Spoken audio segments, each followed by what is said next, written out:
오늘 우리에게 주시는 거룩한 말씀은 신약성경 복음서 요한복음 1장 43절로 51절 말씀입니다. 요한복음 1장 43절로 51절 말씀을 봉독해 올릴 때에 거룩하신 하나님의 음성을 들으시기를 기원합니다. 이튿날 예수께서 갈릴리로 나가려 하시다가 빌립을 만나 이르시되 나를 따르라 하시니 빌립은 안드레와 베드로와 한 동네 벳세다 사람이라. 빌립이 나다나엘을 찾아 이르되 모세가 율법에 기록하였고 여러 선지자가 기록한 그 일을 우리가 만났으니 요셉의 아들 나사렛 예수니라. 나다나엘이 이르되 나사렛에서 무슨 선한 것이 날 수 있느냐. 빌립이 이르되 와서 보라 하니라. 예수께서 나다나엘이 자기에게 오는 것을 보시고 그를 가리켜 이르시되 보라, 이는 참으로 이스라엘 사람이라 그 속에 간사한 것이 없도다. 나다나엘이 이르되 어떻게 나를 아시나이까? 예수께서 대답하여 이르시되 빌립이 너를 부르기 전에 내가 무화과 나무 아래 있을 때에 보았노라. 나다나엘이 대답하되 랍비여, 당신은 하나님의 아들이시요 당신은 이스라엘의 임금이로소이다. 예수께서 대답하여 이르시되 내가 너를 무화과 나무 아래서 보았다 함으로 믿느냐? 이보다 더 큰 일을 보리라. 또 이르시되 진실로 진실로 너희에게 이르노니 하늘이 열리고 하나님의 사자들이 인자 위에 오르락 내리락 하는 것을 보리라 하시니라. 이는 하나님의 말씀입니다.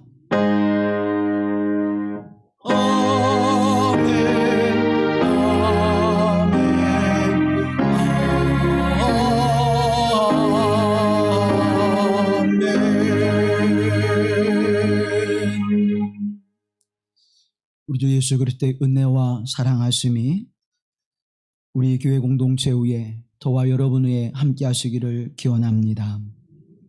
우리나라의 석학 그러면 그 중에 이어령 교수를 우리가 뽑습니다.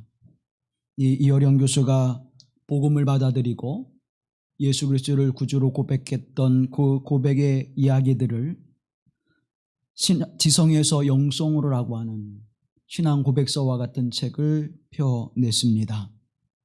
여기에서 어떻게 복음을 받아들이게 되는가라고 하는 것을 우리에게 전해주고 있는데 그 첫 번째 딸인 고 이민아 목사님의 한마디를 통해서 복음으로 나아가게 되었습니다. 이민아 목사님은 이화여대를 3년 만에 조기 졸업한 수재였습니다. 22살에 대학을 졸업하고 그의 고백과 같이 죽기까지 사랑했었던 전 소설가이고 전 국회의원이었던 김한길 씨와 결혼해서 미국으로 유학을 떠납니다. 학업과 그리고 이제 사랑하는 아들 유진군과 그리고 경제적 삶을 이뤄가기 위해서 집에서 반대했었던 결혼을 했던 연고로 인해서 경제적인 독립을 위해서 열심히 하루하루를 살아갑니다. 그리고 이제 결국 이 경제적인 어려움, 학업, 또 양육이라고 하는 것을 견뎌내지 못하고 이혼을 하게 되어주죠. 두 번째 결혼해서 일남 이녀를 또 얻습니다. 그런데 두 번째 아이는 자폐아로 판정이 되어서 힘겨운 그런 또 삶을 살아가게 되어집니다. 그럼에도 불구하고 그는 로스쿨을 졸업하고 로스앤젤레스의 검사가 되어지고 부장검사까지 되어서 그가 맡겨진 그 삶을 성실하게 살아냅니다. 그리고 이제 더욱 열심히 하나님의 사역을 하게 되어지고 첫 번째 아들이 유진군이 26살 버클리대를 다니던 수재가 갑자기 하나님의 부르심을 받게 되어집니다. 그리고 이민아 목사님은 그 일에 더욱 이제 충격을 받고 하나님의 사역을 위해서 직을 내려놓고 변호사와 검사의 모든 직을 내려놓습니다. 그것으로 인해서 변호사를 그만두는 일 때문에 다시 또 이혼을 경험하게 되죠. 그리고는 믿음의 동역자를 만나서 다시 가정을 꾸리고 하나님의 사역, 특히 청소년 사역을 위해서 미국뿐만 아니라 동남아시아와 아프리카, 유럽을 다니면서 청소년 사역을 위해서 열심을 다합니다. 그런데 그에게 갑상섬 암이라고 하는 곳이 찾아왔습니다. 1989년 그는 로스앤젤레스에서 검사직을 이제 마치고 그가 하나님 앞에 사역을 잘 감당하기 위해서 온 힘을 다 쏟게 되어질 때에 그에게 찾아온 갑상섬 암은 여러 가지 시련과 어려움을 겪게 되어주고 맙니다. 그가 투병 중에 있을 때에 실명의 위기가 되어주는 망막박리 형상이 찾아오게 되는 그 순간에 그의 아버지 이효령 박사가 미국으로 딸을 만나러 갔습니다. 암 투병 중에 있고 이제 곧 실명이 될 위기에 있는 그 딸을 바라봅니다. 그런데 이 딸은 성경을 펼쳐놓고 찬송을 부르며 말씀을 읽으면서 기도하고 있는 것입니다. 그 딸을 바라보는 이효령 박사의 마음은 어땠을까요? 그 아버지의 마음은 어땠을까요? 이효령 박사는 그 책에서 이렇게 소개합니다. 이 바보야, 노래가 나오냐? 책이 읽혀지냐? 이 소리가 마음에 가득 찼는데 차마 그 딸에게 하지는 못하고 그 마음이 계속 자리를 잡고 있었다라고 고백합니다. 그러던 어느 날 아버지 이 하와이에는 아버지를 아는 사람이 없습니다. 그러니까 한번 교회 가보시죠. 나와 함께 교회에 가보시죠. 어려움에 처한 그 딸을 위로하고 또 한번 그 딸의 말을 들어주는 것도 좋을 것 같아서 교회를 찾아갑니다. 그 교회는 작은 교회였어요. 피아노도 없는 교회였습니다. 전제올간 작은 것 하나 놓고 찬송을 부르는 몇 되지 않는 성도들의 그 예배가 이효령 박사의 마음을 움직였습니다. 그리고는 그가 복음을 받아들이게 되어지고 예수 그리스도를 영접하여 세례를 받습니다. 사랑하는 여러분, 우리의 삶 속에 놀랍고 크고 기이한 역사를 통하여 복음의 자리로 나가는 일은 그리 많지 않습니다. 석학이었습니다. 대표적인 무신론자였습니다. 평생을 논쟁 속에 살아온 사람이었습니다. 그러나 그 아버지가 복음을 받아들인 이래는 어떤 논리도 어떤 논쟁도 어떤 이론적인 근거를 들은 것도 아니었습니다.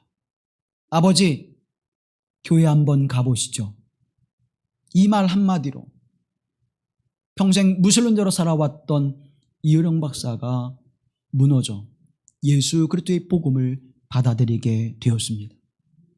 오늘 본문의 말씀 속에서도 빌립은 나다나엘에게 이렇게 이야기합니다. 와서 보라. 그 말 한마디에 나다나엘은 예수님을 만나게 되어지고 예수님의 복음을 전하는 자로 부름을 받게 되어집니다. 우리의 인생을 살아갈 때 우리는 말로 표현할 수 없는 많은 것들을 경험하죠. 사랑하는 여러분, 특히 억울한 일을 당할 때, 오해를 살 때에 말로 설명하고 몸짓으로 표현하고 아무리 애써 이야기해도 도무지 그 억울함과 오해가 풀리지 않을 때에 그 답답함과 견딜 수 없는 말로 표현할 수 없는 상황을 우리는 종종 경험하게 되어집니다. 그런 때 말이 나오지 않고 무엇이 나오게 됩니까? 눈물이 먼저 흐르게 되어지죠. 하나님의 사랑이라고 하는 것, 복음이라고 하는 것, 십자가의 은총이라고 하는 것은 무엇입니까? 우리의 말로 표현할 수 있는 그 무엇이 아닙니다. 아니, 하나님의 사랑을 말로 표현할 수 없습니다. 아무리 위대한 문학가일지라도, 아무리 위대한 시인일지라도 하나님의 사랑과 복음을, 우리 주 예수 그리스도의 십자가의 사랑하심을 무엇으로 어떻게 표현해낼 수 있겠습니까? 그저 그 하나님의 사랑을 경험해봐. 복음을 한번 경험해봐. 십자가의 주님의 그 은혜를 한번 누려봐. 그러면 알 거야. 빌립의 마음도 다르지 않았을 것입니다. 와서 보라. 그러면 내가 알 거야. 이 말 한마디에 나다니엘은 예수님 앞으로 나오게 되어지죠. 그런데 오늘 본문의 말씀을 가만히 유심히 살펴보게 되어지면 성경은 우리에게 이렇게 증언해 줍니다. 빌립이 예수님을 찾아간 것이 아니라 예수님이 먼저 빌립을 찾아갔습니다. 그리고 그에게 가셔서 나를 따르라 그렇게 말씀하셨죠. 나를 따르라고 하는 말씀은 나의 제자가 되라는 말씀이고, 나의 제자가 되라는 말씀은 너는 이제 어부가 아니라 사람을 낚는 자가 되리라 그렇게 말씀해 주시는 것이죠. 하나님의 구원의 사역에 참여하는 자가 되었다고 하는 사실을 그에게 말씀해 주고 있는 것입니다. 보통 뛰어난 스승은 제자들이 찾아갑니다. 좋은 선생님이 계시면 그분을 찾아가서 나를 제자로 받아주십시오. 제자가 먼저 스승을 찾아가서 그의 제자가 되어지는 것을 청하게 되어지는데, 예수님은 먼저 제자를 찾아가셔서 나를 따르라 말씀하십니다. 나다니엘에게도 마찬가지죠. 빌립이 먼저 나다니엘에게 가서 그를 찾아가서 내가 하나님의 말씀에 예언되어진 선지자로 말씀해 주신 그분을 만났다. 나사렛에서 오신 예수라고 하는 분인데 바로 성경이 증언해주고 선지자가 증언하고 있는 바로 그분이다.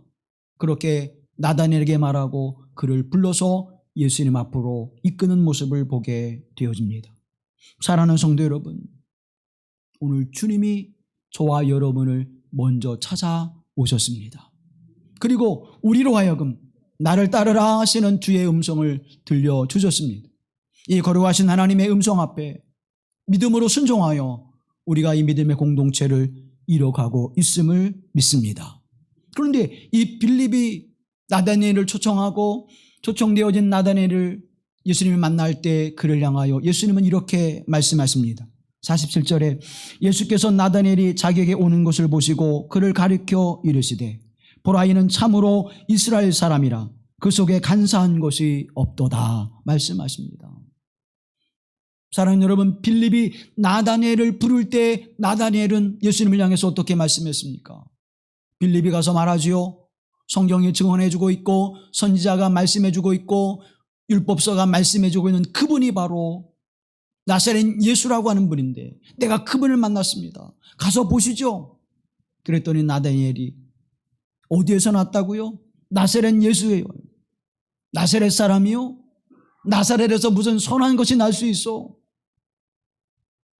빌립은 참으로 답답했을 것입니다. 그런데 빌립은 하나님의 지혜가 그에게 주어졌는지 모르지만 빌립은 이렇게 이야기하죠. 와서 보라. 사랑하는 성도 여러분, 분명히 하나님의 성령이 그를 통하여 무엇을 말씀할 것인가를 말씀해 주셨을 것입니다. 나다니엘에게 이러이러한 증거가 있습니다. 이러이러한 이유가 있습니다. 이러이러한 표적이 있습니다. 그래서 나는 그분을 그리스도로 고백합니다가 아니라 와서 보라. 이 말 한마디를 그에게 전해 주었습니다. 나다니엘은 나사렛이라고 하는 것은 무슨 선한 것이 나올 수 있겠어? 그 하찮은 작은 동네에서 그렇게 위대한 인물이 날 수 있어? 하나님의 아들이 이 땅에 오실 수 있어? 그럴 수 없을 거야. 그런데 사랑하는 여러분, 예수님은 무엇을 보고 계십니까? 나다니엘의 중심을 보고 계십니다. 이 사람은 참 이스라엘 사람이라, 그 마음에 간사함이 없는 사람이라. 나다니엘은 겉을 보았습니다. 상황을 보았습니다. 형편을 보았습니다. 그러나 예수님은 그의 중심을 보시고 그를 향하여 칭찬의 말씀을 쏟아냈습니다. 오늘 우리는 무엇을 보고 있습니까? 무엇을 보고 낙심하고 무엇을 보고 실망하고 무엇을 바라보고 소망을 꺾고 있습니까? 우리에게 주어지는 상황과 형편과 처지를 바라보고 그것에서 어떤 일이 있을 수 있을까? 삼각교회에서 무슨 일이 있을까? 내 믿음 속에서 어떤 일이 일어날까? 내게 주어진 형편과 처지 속에서 어떤 놀라운 일이 일어났을까? 내게도 그런 일이 있을까? 사랑하는 여러분,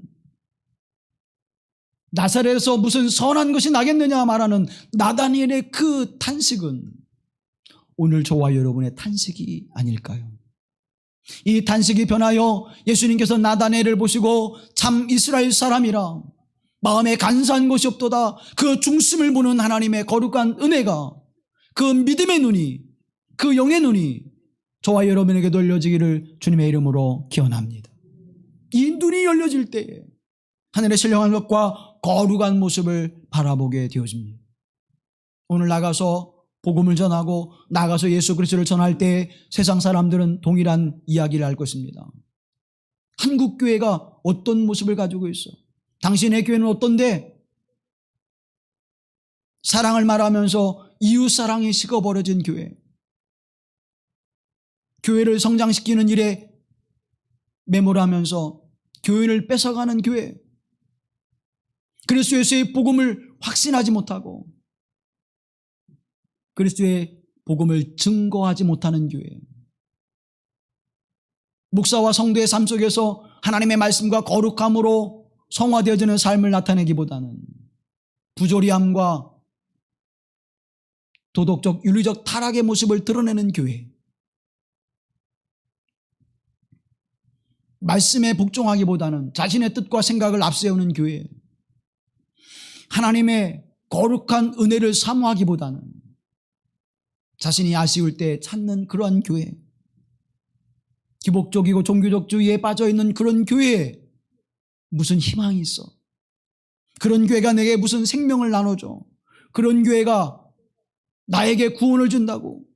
사랑하는 성도 여러분, 그렇게 그들이 우리에게 말할 때 우리는 그들에게 무엇이라고 말할 수 있겠습니까? 빌립과 같이 와서 보라! 그분이 그리스도이시며 그분이 하나님의 아들 되심을 확신할 수 있을 거야. 이 복음의 확신과 믿음이 오늘 저희 여러분에게 주어지기를 기원합니다. 우리 또한 마찬가지잖아요. 어느 교회 다니는데 우리 교회는 이런 교회야. 이런 건물의 교회야. 성도가 얼마 모이고 우리 교회 재산이 이런 정도야. 1년에 예산을 이렇게 써 우리 교회가. 우리의 목사님은 어디 학교를 나왔고 무슨 학위를 가지고 있고 설교 말씀을 너무나 잘해. 우리가 자랑하는 것이 무엇입니까? 우리가 보는 것이 무엇입니까? 우리가 보는 것이 세상에 보는 것과 다르지 않지 않습니까? 형편을 봅니다. 상황을 봅니다. 정황을 바라봅니다. 사랑하는 성도 여러분, 우리가 바라봐야 될 것은 무엇입니까? 내가 증거해야 될 것은 무엇입니까? 내가 바라보고 내가 증거해야 될 것은 복음인 줄로 믿습니다. 나사렛 예수 그리스도가 우리의 구원자가 되시고 나의 삶을 죽음에서 생명으로 옮겨주었으며 이 인생 속에서 나를 건져주시고 내가 참 생명과 삶을 살아야 하신 그분은 내가 만난 그분이 우리의 구원자 예수 그리스도이셔. 그분을 만나야 돼. 우리의 교회가 그분을 섬기고 그분을 향하는, 그분을 따르는 이들이 모여진 교회야. 그렇게 우리 증언해야 되지 않겠습니까? 그런데 우리는 선교하며 전도하라고 하면 마음이 움츠러지게 되죠. 왜 그렇습니까? 요즘 누가 삼각교회 나가? 전원교회도 나갈까 말까인데 그 교회가 무슨 사업을 해? 예산도 얼마 없는데 거기에 누가 다니는데? 정치인도 없고 권력 있는 사람도 없고 재벌 있는 사람도 없잖아. 재물 있는 사람도 없잖아. 다 그냥 그렇게 고만고만하게 살아가는 사람들이 모여진 교회에서 무슨 일이 일어날까? 사랑하는 성도 여러분, 우리 그런 마음이 있지 않을까요? 혹시 전도하면서 선교하면서 그런 낙심하는 마음이 우리의 마음을 사로잡고 있지는 않을까요? 복음을 경험하십시오. 하나님의 은혜를 경험하십시오. 하나님의 사랑을 경험하십시오. 한번 와서 보십시오. 예수 그리스도의 복음이 당신의 삶을 바꿀 것입니다. 당신뿐만 아니라 당신의 가족과 당신이 하는 모든 일의 인생을 바꿀 것입니다. 절망을 희망으로 바꿀 것입니다. 죽음을 생명으로 바꿀 것입니다.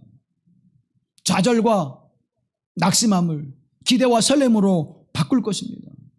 이 은혜에 초대받은 거룩한 하나님의 사람, 그 하나님의 사랑하심은 우리를 어떻게 사랑하시는지, 우리를 얼마나 사랑하시는지 알 수가 없어. 그 하나님의 사랑을 경험해 보십시오. 그 하나님의 사랑을 한번 만나보십시오. 그 하나님의 사랑은 절대 변하지 않는 사랑입니다. 어떤 상황과 형편과 여건이 주어질지라도 그 하나님의 사랑은 우리에게 변하지 않는 사랑이 있습니다. 그 하나님은 우리를 현재뿐만 아니라 미래까지도 우리를 사랑하시는 하나님이십니다.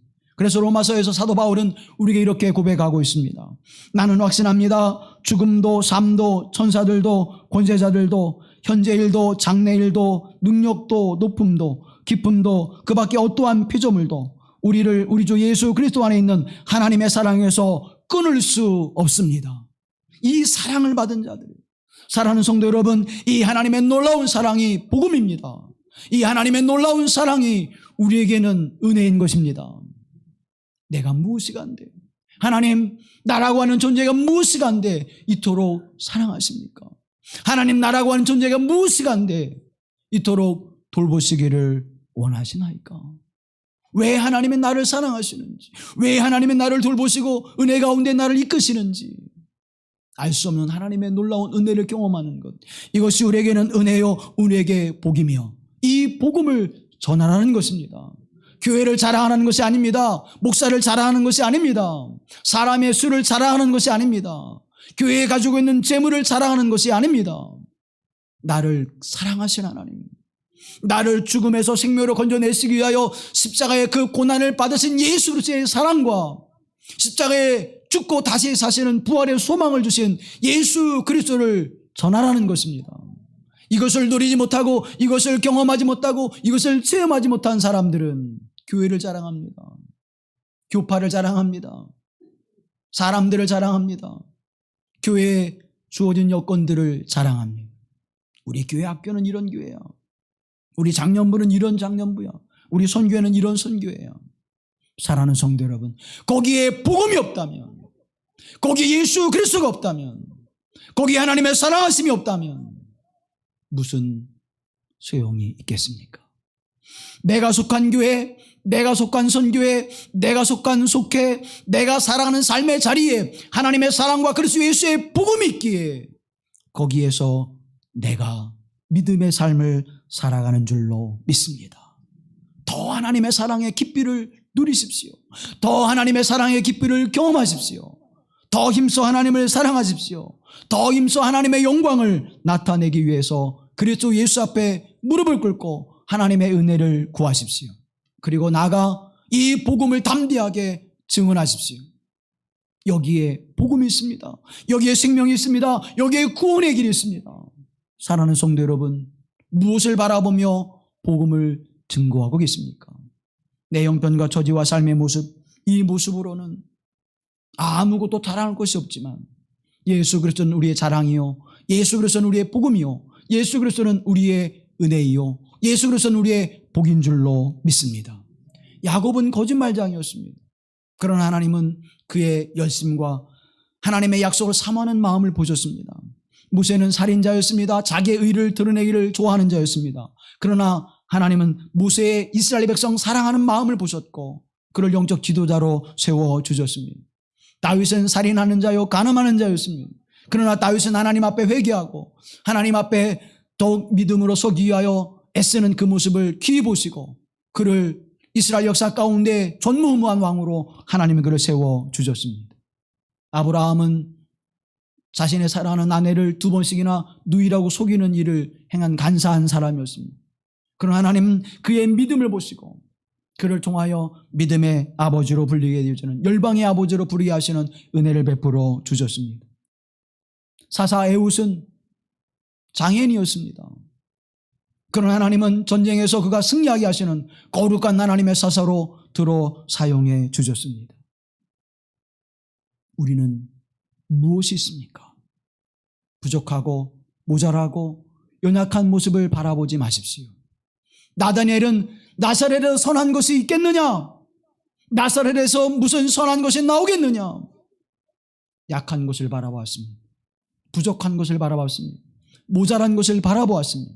그러나 예수님은 그의 마음의 중심을 바라보셔서 이는 참 이스라엘 사람이라, 이의 마음속에는 간사함이 없도다 말씀해 주십니다. 오늘 여러분 안에 있는 하나님의 선함과 의로움과 거룩함을 드러내는 귀한 것을 주님은 바라보시고 저와 여러분을 부르신 줄로 믿습니다. 그래서 사도 바울은 우리에게 이렇게 증언해주고 있습니다. 하나님께서 세상에 미련한 것들을 택하사 지혜 있는 자들을 부끄럽게 하려 하시고 세상에 약한 것들을 택하사 강한 것들을 부끄럽게 하시며 하나님께서 세상에 천한 것들과 멸시받는 것들과 없는 것들을 택하사 있는 것들을 폐하려 하시나니 이는 아무 육체도 하나님 앞에서 자랑하지 못하게 하려 하심이라고 고백하고 있습니다. 하나님은 우리의 연약함을 들어서 하나님 우리의 작은 부분을 들어서 하나님의 놀랍고 귀한 일들을 이루시는 하나님이십니다. 건강이 자신이 없습니까? 물질에 풍족함이 없습니까? 재능이 없습니까? 지식이 부족합니까?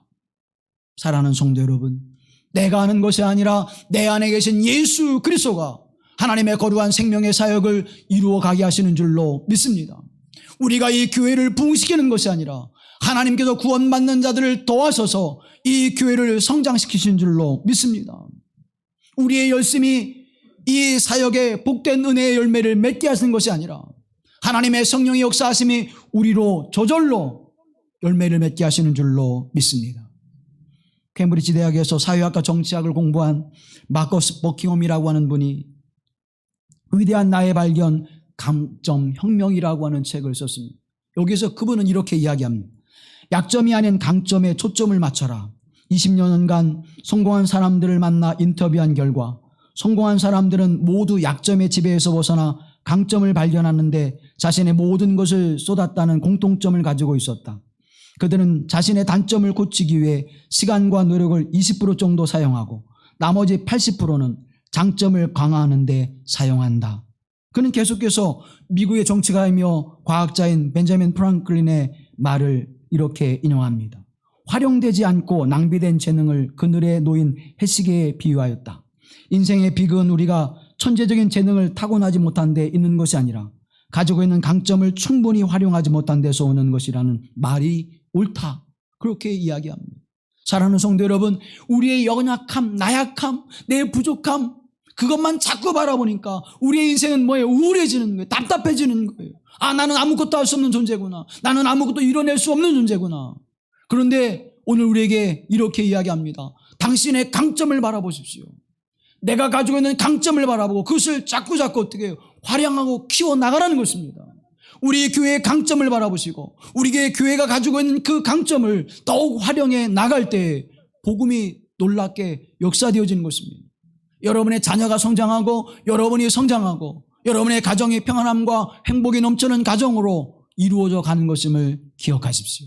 하나님이 내게 주신 달란트가 무엇인지를 발견하고 그것을 확장시켜 나가게 되어질 때 우리는 놀랍고 귀한 일들을 이뤄가게 될 줄로 믿습니다.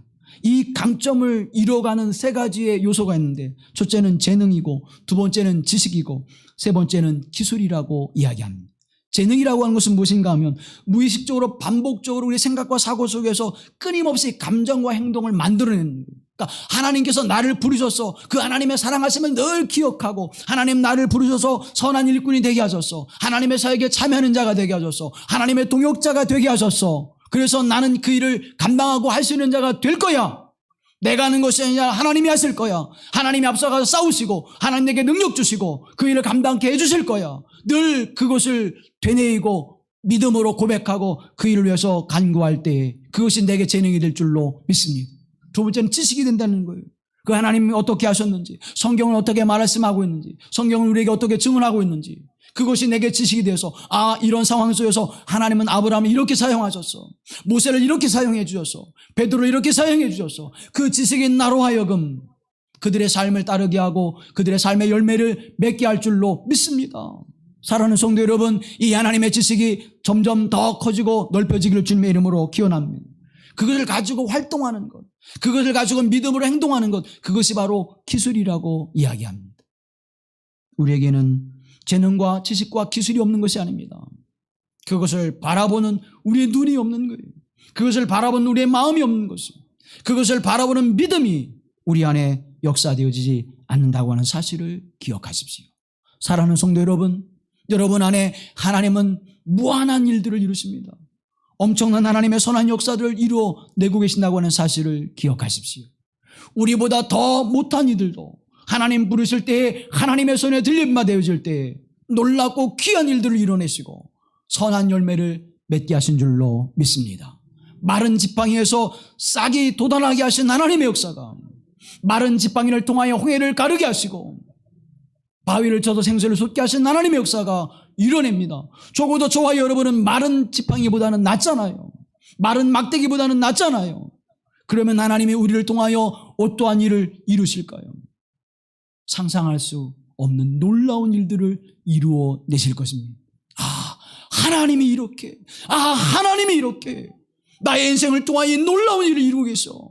지금 여러분이 하나님의 이름으로 믿음으로 행하는 모든 일들은 우리가 상상할 수 없는 놀라운 열매를 만들어가는 과정인 줄로 믿습니다.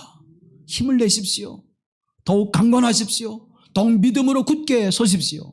하나님 반드시 선한 열매를 맺게 하실 줄로 믿습니다. 그런데 주님은 어디에 있는 나다네를 보셨습니까? 무화과 나무 아래 있는 나다네를 봤습니다. 더운 여름이라 시원함을 갖기 위해서 앉아 있었을까요? 피곤하고 지쳐서 힘들어서 그곳에 앉아 있었을까요? 무화과 나무라고 하는 것은 상징을 가지고 있습니다. 이스라엘의 꿈과 생명을 상징합니다. 평안과 안식을 상징하는 것이 무화과 나무예요. 그 아래 있으면서 무엇을 꿈꿨을까요? 이스라엘 민족은 식민지의 삶을 살아가고 있었습니다. 400년 동안 하나님의 음성이 들리지 않는 시대를 살아가고 있던 그 어려운 때였습니다. 민중들의 고통과 아픔이 있는 때였습니다. 하나님의 말씀이 속히 이루어져 메시아가 오셔서 로마로부터 해방되어지고 이스라엘 백성이 하나님 백성인 것을 온 땅에 선포하여 자유와 평안을 누리고 안식을 누리기를 원하는 간절한 마음이 있어요. 그래서 아들을 낳을 때마다 예수라고 하는 이름, 그리스도라고 하는 이름을 붙여주게 되죠. 그렇게 갈망하던 때가 바로 그때였습니다.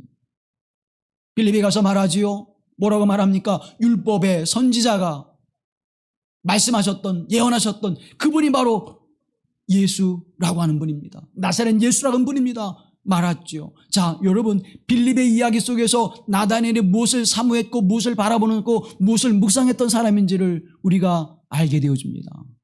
예언의 말씀, 선지자의 말씀, 하나님께서 메시아를 주리라고 하는 그 말씀을 묵상하며 그 무화과 나무 아래서 간절히 소망했었던 사람이었음을 우리는 보게 되어집니다. 열왕기상 4장 25절 말씀해 보면 솔로몬이 사는 동안에 유대와 이스라엘이 단에서부터 브엘세바에 이르기까지 각기 포도나무 아래와 무화과 나무 아래에서 평안히 살았더라고 기록합니다. 스가랴 3장의 말씀을 보면 만군의 여호와가 말하노라 그날에 너희가 각각 포도나무와 무화과 나무로 서로 초대하리라 하셨느니라. 왜 그곳으로 초대해요? 무화과 나무 아래는 참된 생명과 안식이 있는 곳입니다. 포도나무는 많은 결실을 거두는 곳입니다.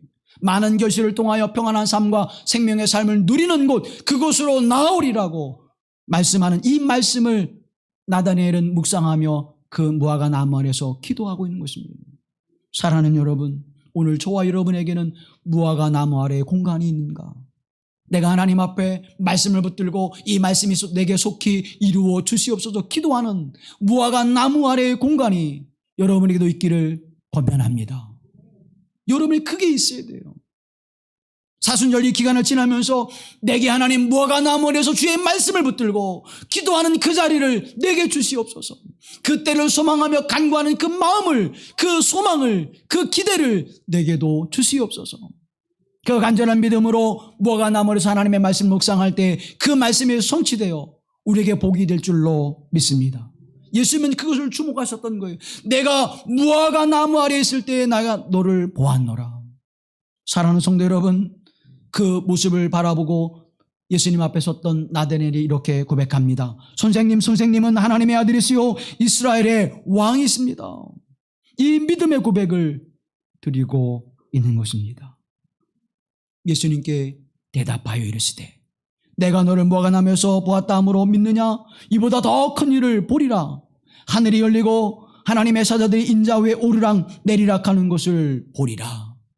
사랑하는 여러분, 예수님을 그리스도로 고백하게 되어질 때 이보다 더 큰 일을 보리라. 하늘문이 열리는 하나님의 복을 보고 하늘문이 열려서 그곳에서 인자가 오르락내리락 하는 것을 보리라. 이 놀라우신 하나님의 은혜가 여러분에게도 우리 주 예수 그리스도의 음성으로 들려지기를 주님의 이름으로 기원합니다. 이 복되신 하나님의 은총이 우리 가운데 임하여 하나님의 영광을 드러내게 하시는 것입니다. 하늘의 천사가 오르락내리락 하는 이 말씀을 읽을 때 우리는 누구를 떠올리게 됩니까? 야곱을 떠올리게 되지요. 야곱의 형 에서의 장자권을 빼앗은 일로 온 가족이 분란이 일어났습니다. 그것을 잠재우기 위해서 어머니 리브가는 야곱을 그의 오라버니 집으로 보냅니다. 부랴부랴 그것을 향해서 달려갈 때 이제 광야에서 해가 떨어지고 쉴 곳을 찾아 나섭니다. 이슬을 피하시는 곳에 머물러 야곱은 돌을 베개로 삼고 잠을 청하지요. 그때 누가 찾아오십니까? 하나님이 그에게 찾아오셨습니다. 고난의 현장에, 외롭고 쓸쓸한 현장에, 앞날을 바라볼 수 없는 현장에 하나님이 찾아오셔서 그에게 말씀하십니다.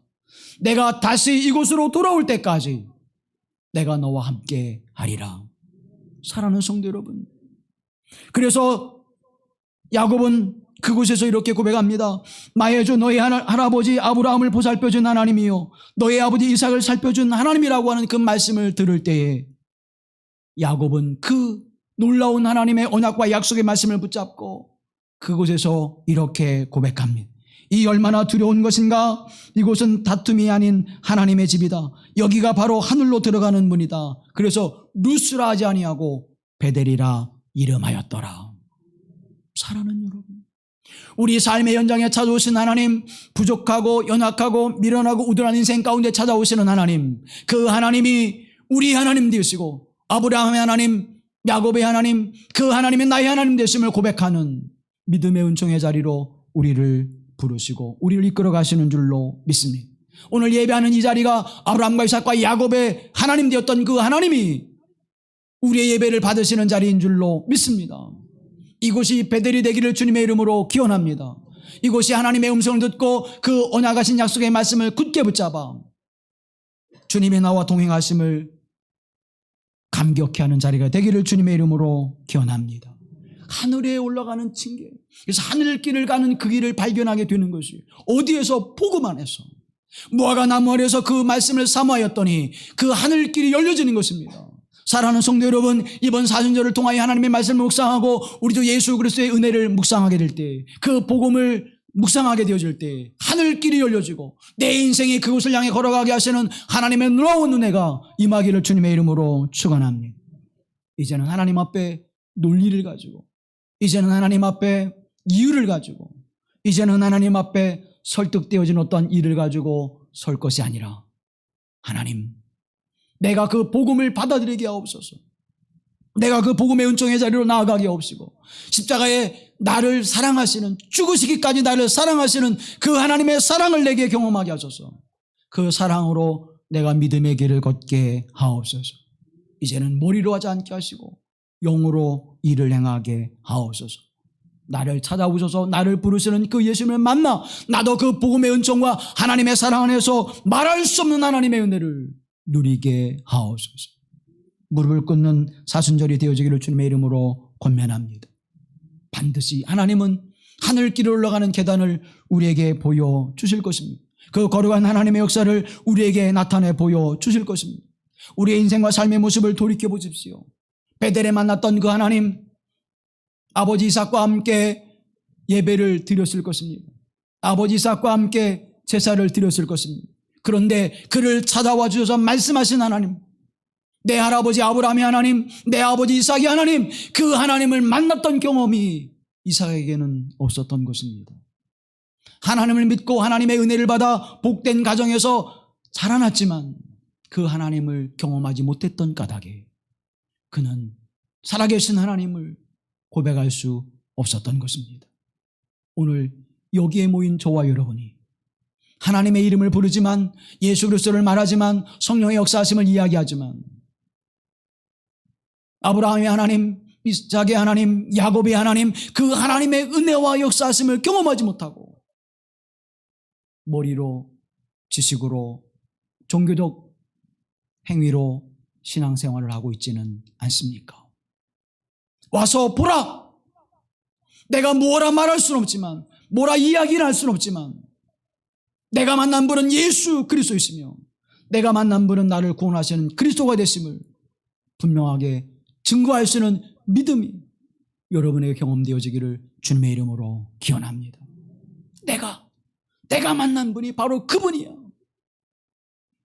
나를 이 좌절과 절망과 낙심하는 인생과 삶 속에서, 이 상황과 여건 속에서 나로 하여금 생명의 희망을 바라보게 하신 하나님, 내게 건강은 없지만, 내게 물질은 없지만, 내게 재능은 없지만, 내게 능력은 없지만 그보다 더 놀랍고 귀한 일을 이루신 하나님, 내 인생 가운데 말할 수 없는 하나님의 은총과 복으로 여서서 하늘 문을 여시고 쏟아부시는 하나님의 복을 누리게 하신 하나님, 그 하나님이 내가 만난 하나님이요. 당신도 그 하나님을 만나봐. 당신도 그 예수님을 만나봐. 분명히 당신의 인생이 변화될 거야. 이렇게 증언하는 저와 여러분의 신앙과 믿음의 삶이 되어지기를 기원합니다. 이 은혜가 우리에게 임하여 하나님 앞에 살아가야 하는 것입니다. 패배인 줄 알고 갔더니 승리의 길이 열려지는 것입니다. 죽음의 길인 줄 알고 갔더니 그곳에 생명의 문이 열려지는 것입니다. 심판의 길인 줄 알고 갔더니 그곳에서 하나님의 나라의 거룩한 은총의 문이 열려지게 되는 것입니다. 이보다 더 크고 놀라운 일들이 어디에 있습니까? 사랑하는 성도 여러분, 예수 그리스도의 복음이 이 놀라운 은혜를 경험하게 합니다. 예수 그리스도의 복음이 이 놀라운 은혜의 자리에 살아가게 하는 것입니다. 이 복음을 받아들이고 새로운 인생을 살아가십시오. 이 복음을 매일매일 경험하시고 감사와 감격과 찬양 속에 살아가십시오. 그리고 하나님 앞에 나올 때 내 마음과 믿음의 신앙의 열정과 열심이 더욱 뜨거워지고 매일매일 우리의 인생을 살아가면서 그 하나님의 은혜가 더하여지며 하나님을 향한 열정과 믿음이 더욱 강건하여지고 굳건하여지기를 주님의 이름으로 기원합니다. 이 신비로운 하나님의 은총의 자리, 그곳으로 오늘 주님은 저와 여러분을 부르십니다. 오늘 저와 여러분을 부르시면서 말씀하십니다. 우리의 허물과 나약함과 연약함과 부족함과 미련함을 말씀하지 아니하시고 참 이스라엘 사람이라, 참 하나님의 백성이다, 너는 나를 따르라 하시는 주님의 음성을 통하여 우리의 삶을 회복해 주시는 하나님의 은혜, 내게 자랑과 자부심과 긍지가 되게 하시는 예수 그리스도의 은혜가 오늘도 여러분에게 주어지기를 주님의 이름으로 기원합니다. 복음 앞에 부르시는 그 음성을 들으시기를 주님의 이름으로 기원합니다. 우리 시간 한 1분 정도 하나님 앞에, 주님, 내게 이 복음 앞에 서게 하시는 은혜를 베풀어 싸우니 이 복음의 은혜를 누리게 하옵소서. 이 복음의 은총을 확신케 하시고 나아가 와서 보라 담대히 말할 수 있는 영적 은혜를 경험하게 하옵소서. 우리 한 1분 정도 간절한 마음으로 작은 소리로 읊조리며 기도합니다. 거룩하신 하나님, 하나님의 생명을 살게 하신 그 은혜가 있음을 고백합니다. 우리 주 예수 그리스도의 복음의 은총이 우리 가운데 경험하게 하시고 복음으로 부르시는 주의 음성을 듣게 하시고 그 은총을 받아 누리는 자가 되게 하옵소서. 그저 오늘이 내일 같고 내일이 또 그날 같은 인생의 모습이 아니라 매일매일 우리의 인생의 삶 속에서 하나님의 놀랍고 귀한 은혜를 누리게 하시고 그 복되신 은총을 경험하게 하시고 그 은혜의 자리로 나갈 때마다 하늘 문을 열어 쏟아부으신 하나님의 은혜와 복을 경험하게 하시고 그 복되신 은총을 살아가게 하시는 하나님의 사람들이 되게 하옵소서. 그 은혜를 누리는 주의 사람들이 되게 하옵소서. 여기에 모인 이들로 그 하나님의 놀랍고 귀한 일들을 이루셔서 하늘길을 걸어가는 복된 삶이 되게 하옵소서. 너를 구속하신 예수 그리스도의 이름으로 기도하옵나이다. 아멘.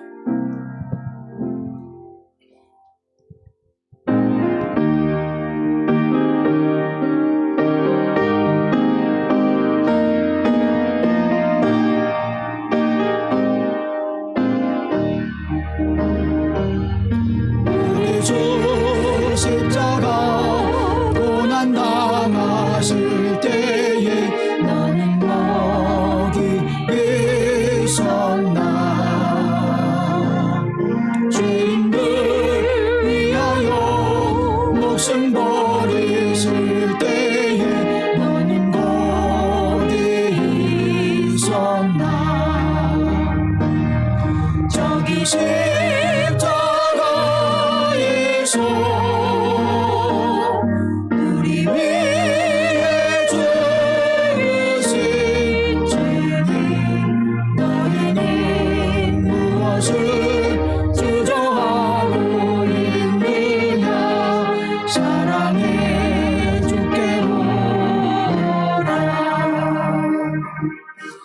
세상의 모든 것 소유한다고 해도 내게 만족 없으며 오직 주 예수님 내게 생명을 주사 참된 만족 주시네. 저기 십자가에서 우리 위해 죽으신 주님, 너희는 무엇을 주저하고 있느냐. 사랑해 주께로 오라. 우리 주 조용히 너를 부르실 때에 주께 모두 나오라. 오직 주 예수를 믿고 순종할 때에 주가 영생 주시니. 저기 십자가에서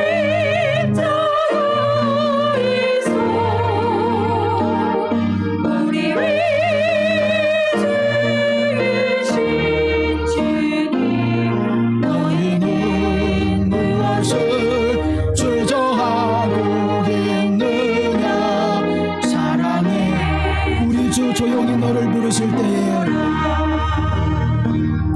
우리 주 조용히 너를 부르실 때에 주께 모두 나오라. 오직 주 예수를 믿고 순종할 때에 주가 영생 주시리. 아멘. 저기 십자가에서